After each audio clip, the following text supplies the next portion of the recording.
This is Caminantes, where you are invited behind the curtain of the 2021 CAMINOS Festival and into the creative minds of this year's Caminantes. Think of this podcast as the theater lobby, where people can mingle and talk about the incredible art they're creating. What can we offer to the world? When we let go of those expectations, that's when everything kind of becomes possible. Theater should be giving us something that screens cannot give us. Right now, I just want to speak my truth. We need to tell each other stories, and we learn from telling each other stories. In this episode, you'll hear two conversations. First, we'll hear from the artist behind Universo de Textos, parte 1 a 6, and 12 Liters and 8,800 Steps. Let's get started. My name is Sofía Ontiveros, pronoun she, her, and my piece is called Universo de Textos, parte 1 a 6. My name is Anita La Selva, and my piece is called 12 Liters, 8,800 Steps. Sofía, when I read about your piece, looking at dealing with personal stories and how do we then create art out of that, I'm very curious for you, is each time you revisit a piece or a part of that history, that personal history, how does the narrative change each time you go back to it? Because I find that fascinating. Yeah, definitely. I feel like that's been one of the most challenging parts of doing this piece, because it's based on many texts, and some of them are from years ago, from when I was a teenager, and I've structured them in a certain way that makes sense to me and makes sense to different cycles that I find there have been in my life. And the hardest part was revisiting some of them and realizing I don't connect to this anymore, but it's very valid still, what I felt in that moment and my perspective in that moment. So it's definitely been a learning process for me, because I realized how much I've changed throughout these years and how I still keep changing. Yeah, because it's so interesting bringing in the personal, right? Because when we bring in the personal, it's combined with so much of who we were then, who we are now, who we're evolving into, right? Because we are a sum of all of our experiences, right? Everything, even though some experiences I think that sometimes we feel that we don't connect to as deeply now, but they are the experiences that have shaped us and shaped who we are and how we see the world, right? And how we are in the world. Yeah, definitely. I was wondering, how does magic realism in your film inspire the movement and choreography / text and videos? Or is it vice versa? Did the creation of this piece just instinctively inspire a world of magic realism? Yeah, that's a big question. That's a big question. Oh my God. There is this sense of this relationship that I build with a horse, right? Where there's this horse that sort of talks to me, not talks to me like this, verbally, but talks to me telepathically. So there's that element of me going through that. And yeah, so for me, when I thought about the piece, I was inspired by how we process things and how do we process and how do we heal ourselves. And for me, it's this relationship with the horse, which is it's not necessarily real. Well, it is real because there is a real horse in this film, actually, which is kind of cool. So for me, I always visioned the piece as having that combination of hardcore text that's based in reality, and then this kind of a much more fluid, what is this relationship with the horse? Sometimes we can't say everything with text. And I think that's, for me, it's based on my experience with horse therapy, equine therapy, where you work with horses and they don't say anything, but their body language and the way they move and how they connect to you and how they physically move into your space and how they connect. So that's what really inspired me, was when I was working with the horses, going through this therapy, was how the horse's body would move and then how my body would move. And then I thought, well, as an artist, how can I take that into a bigger picture? How can I expand on that? And how can I take these very simple gestures, movements that the horse would do, and then how I would respond? And I thought, what if this became bigger and this became a conversation that I could actually put on stage? Just like you, Anita, I wanted, this piece started with me doing it live. I did part one and part two live at a small show at a park. And when I was back home during the pandemic, I was like, I should revisit this and maybe videotape it and see what happens. And it's definitely been a learning experience because I've done very few like camera work and like directing films. So it definitely was very new to me. And it's hard to like, I'm also a perfectionist. So it's very hard for me to like watch myself in video and like tear apart every single part. But it's definitely taught me a lot of like letting go of like the expectation of something looking exactly the way that I wanted to. Yeah, it's letting go of expectations, right? Like that's so much of what this COVID has been is letting go of expectations. And I feel that when we let go of those expectations, that's when everything kind of becomes possible. We just let go and go, okay, let's just live in the moment and see what comes and see where it takes us. And yeah, this film is different from what I thought it would be. It's going to be different from what I thought it would be. And it's not even finished yet. And it's still going to be different from when we finish editing. So yeah, it's kind of exciting though. I wanted to ask, how do you translate text into movement? What is that process? It's very instinctive for me. It's just, I see the text and I start coming up with certain motifs that I find in the text. And based on that, I inspire also motifs for movement. And I feel like I create this also like this space.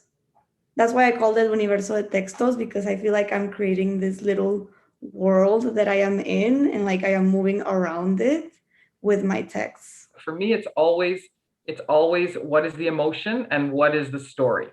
So I was never, I learned lots of moves as a dancer when I trained, but I always found that really difficult. And when I was able to connect to an emotion or story or an idea or an image, that's when the movement would come naturally for me. So my movement is less, I wouldn't say it's dance, it's more physical theater movement, kind of movement choreography that is connected to the text and a lot of gesture work. I work a lot with gestures. It has to be organic for me because again, I'm not a trained choreographer. So for me, it always has to connect to what is coming out from inside, what needs to be spoken from inside, what is the gesture that needs to happen that cannot come out on text. And both of your pieces are very personal. How do you approach creating a performance from something that's so personal? Like, do you think that there's a line that you need to like create in theater, or are you not interested in that line? I think that's definitely something that I've been struggling with when it comes to this piece, because I don't think I've ever done a piece that is as personal as this one that I'm doing. I don't think there necessarily has to be a line, depending on where you are at, I feel emotionally. I feel like for me right now, I just want to speak my truth, but I've never really shared my movement work as much along with my personal texts, which I think are also valid to share. And I think it's also like opened me up to not consider myself just a dancer and a mover, but also an artist for all forms, an actor and such. So I think that part of the vulnerability has really opened my work into other areas that are not just movement. Yeah, I mean, exactly what Sofía said about the personal being so vulnerable. Like I create a lot. I create as a creator, as a director, an actor, a lot of different roles and shows that have to do with vulnerability. But this is the first time I'm actually dealing with something so personal, and it's really vulnerable, and it's hard. And I think everyone knows where their own line is. Like what I'm talking about is like this is 5 years after the fact. And I could not have created this piece the year after everything happened, all this stuff was going on. I'm 5 years down the road from it. So I've been able to process, I'm still processing. I'm still been able to process, to heal, to understand better. And so that's how I can keep myself emotionally safe when I'm doing this, because I understand what I'm doing now. I can see it with different eyes and also with a more resilience in my body, my physical body, to bring up all those things again, to go through them again, because as you know, Sofía, when we work on the personal, we have to bring it up again.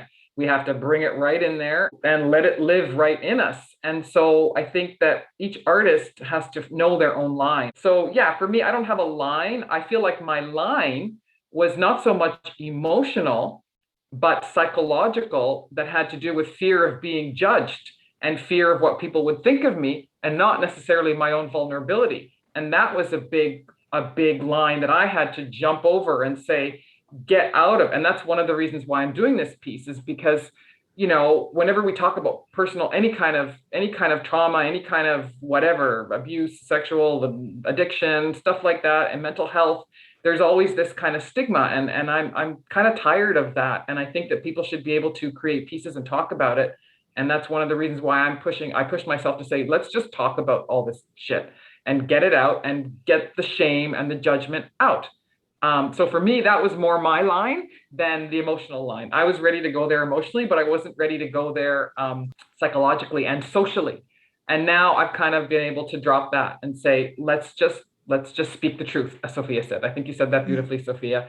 I want to speak my truth, and that's what I want to speak right now. And I think that when we speak the truth, there is like incredible creative energy in that sometimes we don't even realize as artists until we actually have the courage to stand in that truth and breathe it and go, okay, this is what I got. This is me. And then everything starts sparking, and everything starts to the possibilities open up, because we've taken the lid off, and we've taken the lid off holding it down. So because we've taken the lid off, possibility opens up. The minute we keep things hidden, we hide them, we don't show them, we don't share them, that just crushes our creativity. And the minute we're willing to put all that vulnerability out there, the creativity then starts to bubble up. I completely agree, especially with the parts that like many of these things I wasn't like a couple of years back. I don't think I would share them the same way that I would share them right now, where I feel like I've reflected more and I feel more at peace with myself emotionally. And with that, my movement has also changed. I see like videos of me choreographing like years back, and I can see the amount of instability that was in my head, just like watching myself move, and like how everything that I was letting out was also like driven from like a place of like I couldn't say it out loud. I just could say it with my movement in that moment. And now I feel like my movement is more at peace and more calm and reflective, because now I feel like I can speak out more and I can let out my words, and not just through my movement. That was Anita La Selva and Sofía Ontiveros. Next, we'll hear from the creators of Party People, I Love the Smell of Gasoline, and One Perfect Day, Un Día Perfecto. Hello, I'm Margarita Valderrama, and my show is called Un Día Perfecto, One Perfect Day. I am Jord Camp, and my piece at CAMINOS is called Party People. My name is Claren Grosz, and my play is called I Love the Smell of Gasoline. Basically, I've been thinking a lot about, you know, as we head into like the fall and this next phase of the pandemic and the world and whatever theater and live art is evolving into, like, what can we offer to the world? Like, what are you craving out of an art experience? I know it's a hard question. Does it make sense? It totally makes sense. That's why it's hard. It can be abstract. It can be vague. I'm just curious what people want right now, you know, like. I feel like even before the pandemic started, I was really on this track of like theater should be giving us something that screens cannot give us. Otherwise, what's the point? Like anything that a screen can do, a screen will do better. Like they just have better budgets, better tech. Like it's just, you know, naturalism is for the screen. So when I'm looking at theater projects that I'm interested in, both as a participant and a viewer, I'm looking for something that's going to be experiential. And that can be broadly interpreted, because I do think there's some room for realism, but like it's got to have, like when you go to a concert, there's something in the air, right? Like there's an electricity in the air. And I think that theater, if it doesn't have that, then there's no point in it. I agree with Claren. Like we're constrained to screens now. And so how are we going to like achieve this elusive, ethereal magic sauce that we have in theater? And yeah, very similar to Claren, like even before the pandemic, like when I would see a very natural supernaturalistic show, I was like, okay, but I feel like, you know, you gave me a wide shot of like a kitchen, and now I watched that, but like, you know, just 1 hour and a half long wide shot. I want a very long wide shot. I'm like, okay, and then you switch the sets a little bit, so now we're in a different wide shot. But like, you're not going to be able to take me to like a forest on a set, like on the theater. But if you can make me like smell the forest, or if you can make me see, like, just sensorially feel it, like, that is almost more magical to me than actually seeing the trees or whatever. So I guess all I'm saying is I agree with Claren. I just want to jump on that and add, like, what you're just saying. I think it's also the art of illusion. Like, I think that like theater for me requires like some spectacle and some magic. And I mean, like, quite literally, like magic tricks. Like, it should be like, there should be a moment that you're like, oh, wow, like, how was that accomplished? I feel like this actually leads me into my question for Jord, which is that one of the things I'm really excited about with your piece is that it is like very experience-based. And I'm wondering, like, as a theater creator who can obviously go on about how I want experiential theater, I still struggle to get away from script-based theater or from a more traditional process. And so I'm wondering, for you, what does your creation process look like, particularly the first chapter of it, like the 0 to stuff to work with? What does that look like? I feel like it just starts with like ideas and feelings, and like kind of like what we were just talking about. Like, I just want this kind of thing. Or maybe it's songs or outfits. A lot of times it starts with the outfit. Actually, oftentimes I do start with like a form. Like for this piece, it was like, okay, it's COVID, we had to be distanced, but we want to do something live and outside. So like originally it was one audience member. We're going to have a synced up audio track. The audience is going to be in this circle. And so that format and being in the park, then everything kind of came from there. So like, okay, how can we use the park? Okay, what about this? Okay, we're going to need some like meditations and things for them to do while I'm changing. And like that. So it's sort of like the form of it informs a lot of it when I work. So. Well, Claren and I are in the middle of like recording me as like various different people with green screens and all this stuff. And, you know, I think it's funny because I've been reflecting on it, and like when I have Claren on Zoom and I'm recording and we're doing these ridiculous shots where I'm like 3 different men or like all these other people punching myself, throwing up on myself.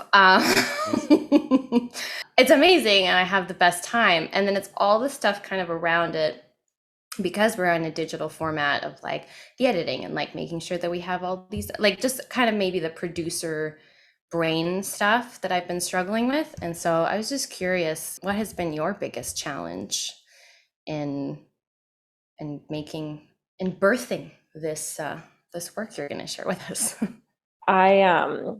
We had a 5-day rehearsal scheduled, and the morning of the second day we got an email from buddies being like, there may be one person in our office who may be caught COVID. And so like the risk was really low, but we had to be transparent about that. And if we were all being honest about risk, like it wasn't worth it to continue. So we had 2 days canceled of that 5-day rehearsal, where the last day was for filming. So we ended up, like, the first day was just, you know, like team building kind of stuff. And then the second day was throw a whole thing together. And the third day was film that thing. So definitely our biggest challenge was like COVID interfering with our timelines. No one had COVID in the end, which is great, but it did really screw with our schedule. Yeah. I mean, working in the park has its own challenges in terms of like the weather and other people in the park and like the kind of unpredictability of that.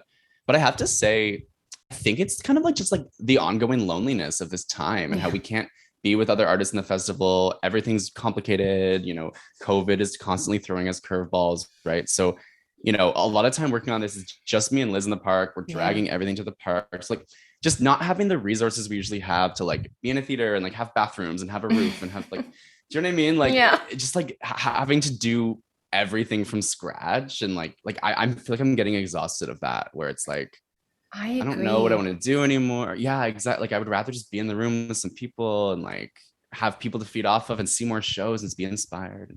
I'm missing that.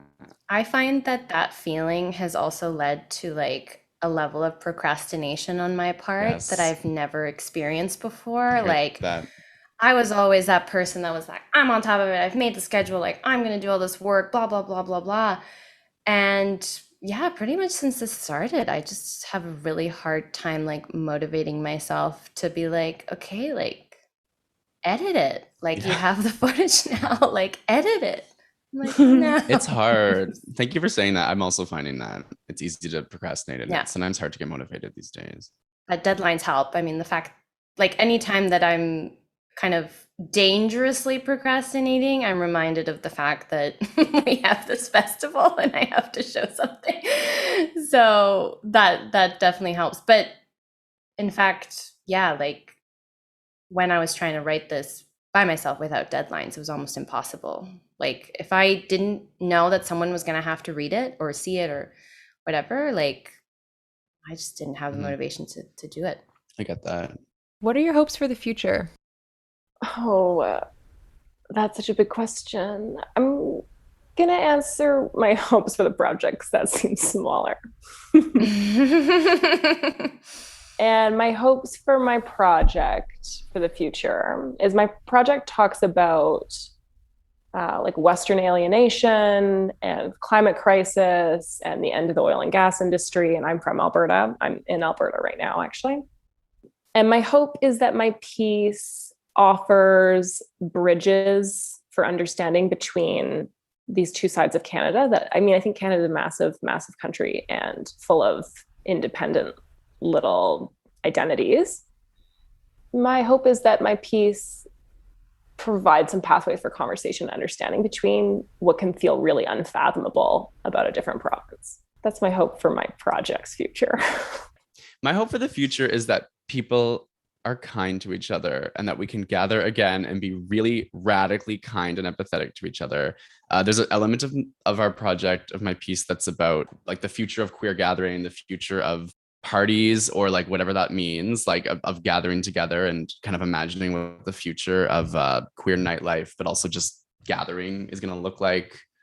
So my wish for that is that we can find ways to be really gentle and kind, and that we can gather in the future more, and that we can move through all the pain and all the loneliness that we've experienced in the past 18 months or whatever it is. And also the piece is also kind of going in a bit of a different direction where I, like on a personal level, I really want to make something that's a magic cathartic experience for the audience, but also kind of embodies a bit of the just sort of confusion and chaos and dissonance of this time. I think broadly, I hope that the muggles, as I called them, the non-artist folk, kind of realize how we're all, like, artists are essential to like this world.